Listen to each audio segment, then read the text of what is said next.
free to leave your thoughts and comments in the comments, obviously.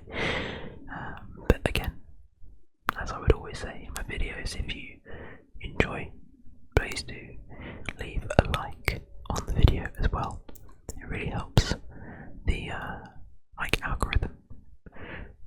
Anyway, so yeah, I've not uploaded in almost 2 weeks, which is quite a while for me recently. I've been uploading quite frequently, or at least once every week or so. I've just recorded a Minecraft video, but I do not know if it's going to be usable, because I just realised I did something silly with the recording, so we'll see if it's salvageable. I don't think it will be. So I'll have to re-record that. It was a tour of TheASMRMedic, the server. So yeah, anyway, this probably will be the video that I put out on Friday today. So yeah, happy Easter to those of you who celebrate, all those of you who are just enjoying their time off from school, university or work, if you happen to have the time off.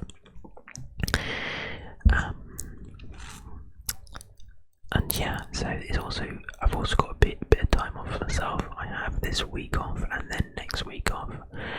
I wasn't meant to have, next week off and the week after that off.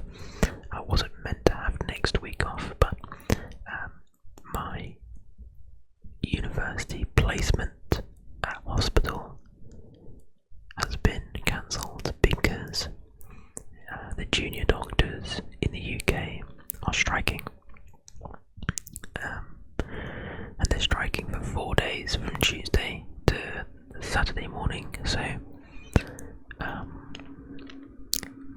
and Monday is a bank holiday, so I'm not going in that week. They've cancelled the placements because they can't, the consultants can't support the medical students, and I need to teach myself to keep looking into the camera, and I immediately look everywhere other than the camera. Yeah, so the consultants are not going to want to look after a bunch of medical students. I don't really know why. It's part of their job, but I think the actual reason is that they can have too much to do, and that's totally fair.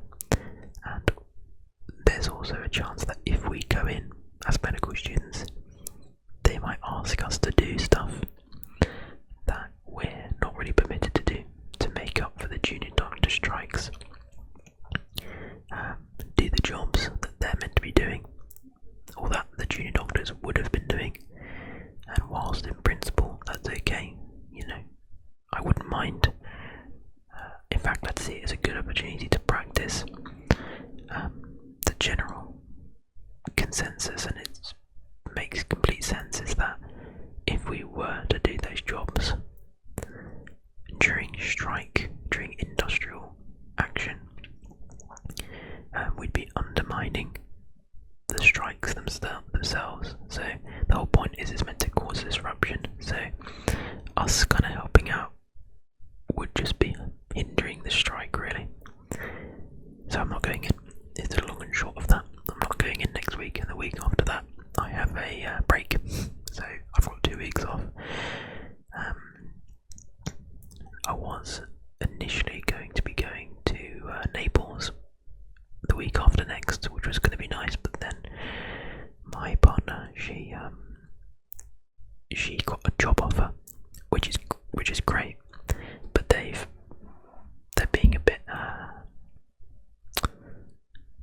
being a bit hardline with her start date, and so she needs to start before we go. We were planning to go on that holiday, so we've had to cancel it.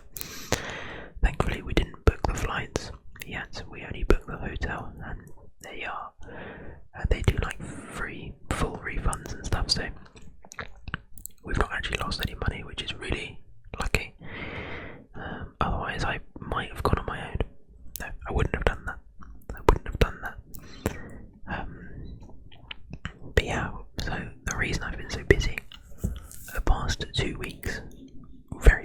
last week, but the week before that I was also just kind of treading water, energy level wise.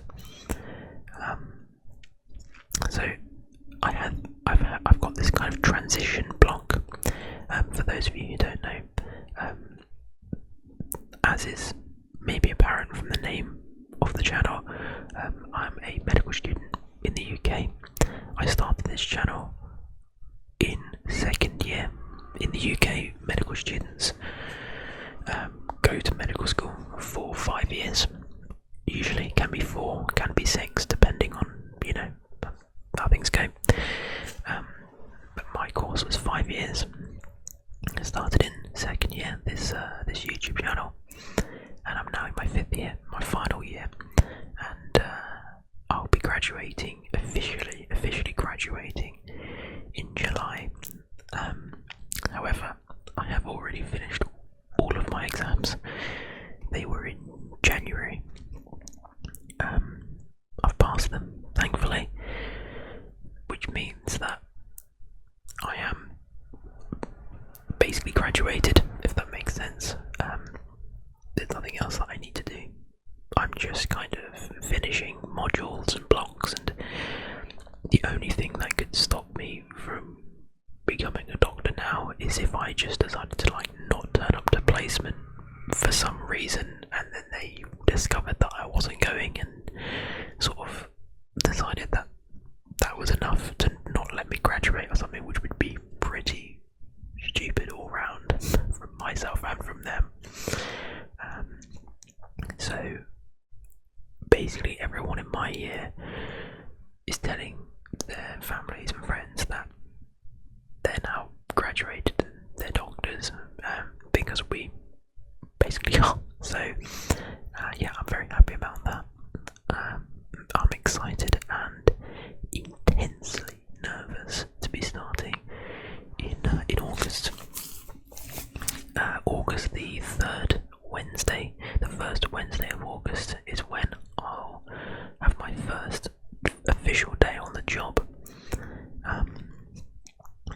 And yeah, I'm really nervous about that, very nervous. Crossing into kind of dreading it territory, which is not nice. But it's scary. It's a scary job to start in when they try to give you experience, but I don't think it really reflects the realities of the job. So as much as I don't feel massively underprepared, I still don't really know what to expect, and I don't know how hard it's going to be. I know the hours are not great, but they're also not undoable. I think, we'll be limited to sort of 45, 50 hours a week. The pay is bad. Obviously, it's not great for the input, but that's not really that big of a factor for me. As much as I definitely think I should be getting paid more, and I think the strikes are completely valid. It's not something I look at and I think, okay, that's the thing I'm dreading. I'm not dreading bad pay. I'm more kind of nervous about the job itself. So yeah. So basically what I'm getting at is, from now, so start of April to the start of August, it's all about preparation. Exams are done, that's all completed. Now it's just about preparing myself for the job, basically.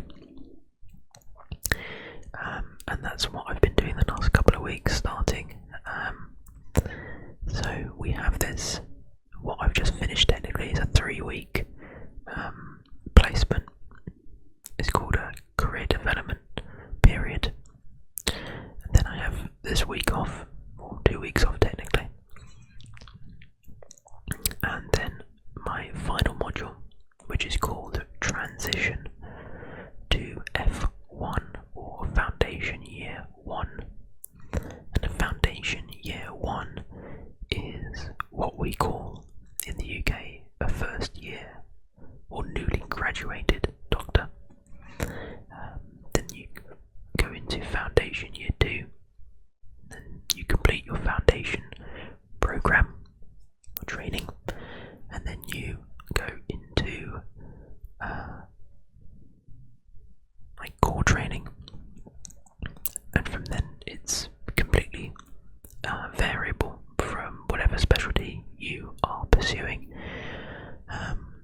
But yeah, this final module is called Transition to F1 because they are teaching you what it is like to actually be a doctor.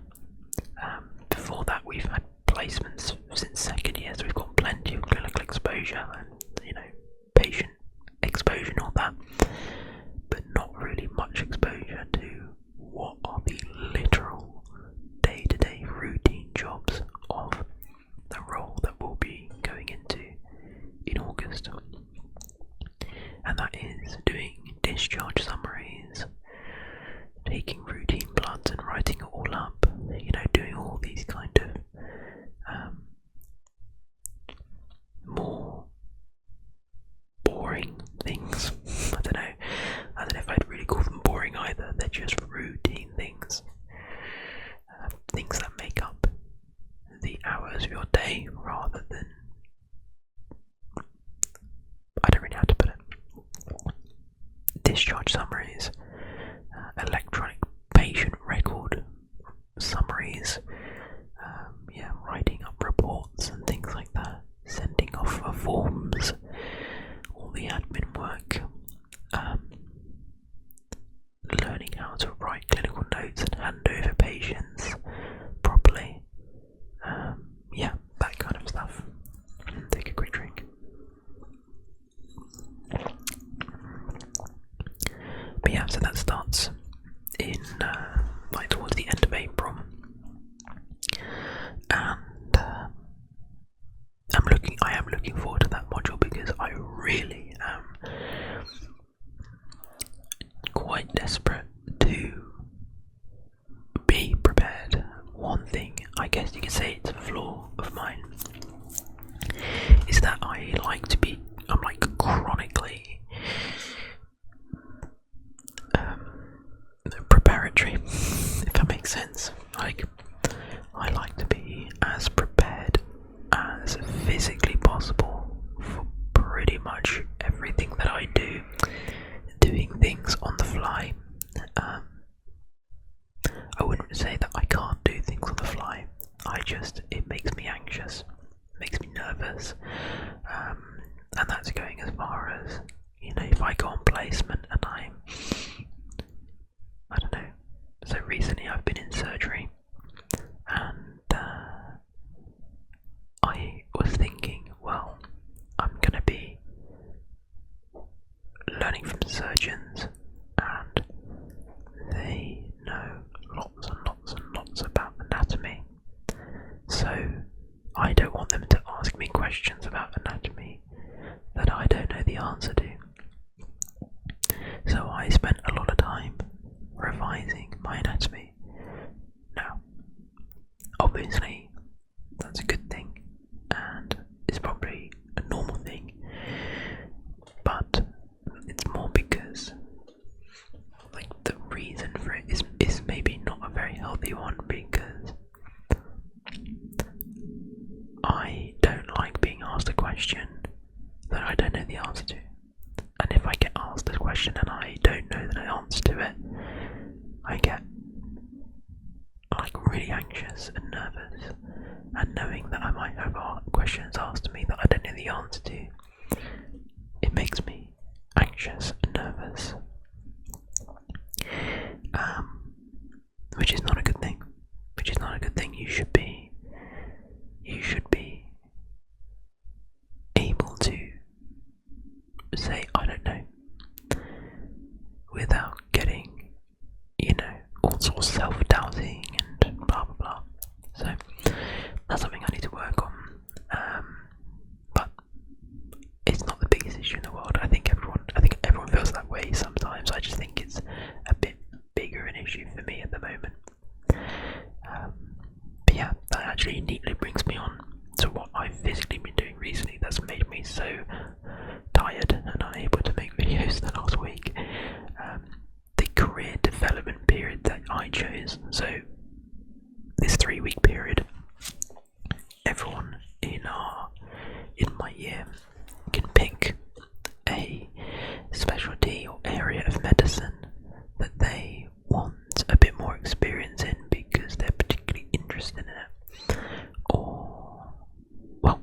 reason you might specifically choose something.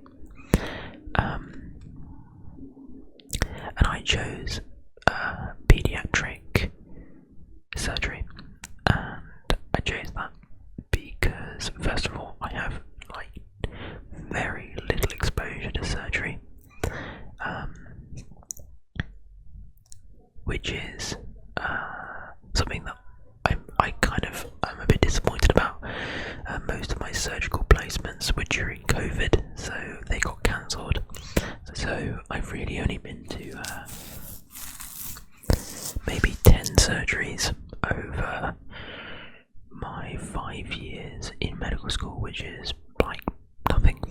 Well, no, not nothing, it's just not very much. I've been much more kind of like medical based rather than surgical based. I don't think I've necessarily lost much from that, just it is what it is. So yeah, I chose pediatric surgery. I also like pediatrics. I like working with kids. It's an area of medicine that I think I've always been interested in potentially working in. And yeah, that's why I chose it. But it was a slog. It was so much more of a slog than I thought it was going to be. I thought it was going to be more kind of chill. You check it out. Oh yeah, interesting. See a couple of surgeries. Talk to a couple of kids about their experience in the hospital. You know, knew I wasn't really doing jobs. It was just like surgery after surgery after surgery after surgery after surgery after surgery after surgery. So yeah, that would be like I would get in for 8 AM. It takes half an hour to get there. So not that bad, but I need to get there at like 7:30 so that I could get changed into scrubs and put my stuff away. So I needed to leave at like 7. So I needed to get up at like 6, half 6, something like that. So, I mean early, but not like it could be worse. Right, that could be worse. You know, I'm not that unused to waking up that early. So yeah. But then it was a whole day until sort of like 5, 6, 7 o'clock of just sitting in a surgery or standing in a surgery, just like holding something for the whole thing. Like, while the surgeon did everything. Obviously I'm not going to do anything, I don't know how to do anything surgical, so I'll be like holding clips in place, or like I'll be holding like a clamp or something in place for like hours and hours and hours. So I'm not saying it's boring, but when you are doing nothing and you're not using your brain, it's so boring, and it is just so like mind numbing, and it is exhausting. So I'd get home and I was just like, I cannot be bothered to make a video or even think about waking up early the next day to make a video. And oh my god, am I like so grateful that the junior doctors are striking next week. Like, I know that like it will cause disruption. Actually, I think I said that because that makes it sound really bad. I'm not glad that they're striking. I'm glad I have a reason to not go in. Is basically what I'm saying. All the power to the junior doctors. I probably will join the picket line myself to show my support, because obviously that would be me next, well, in 4 or 5 months or whatever it is. But yeah, I'm not glad they're striking. That's not what I mean.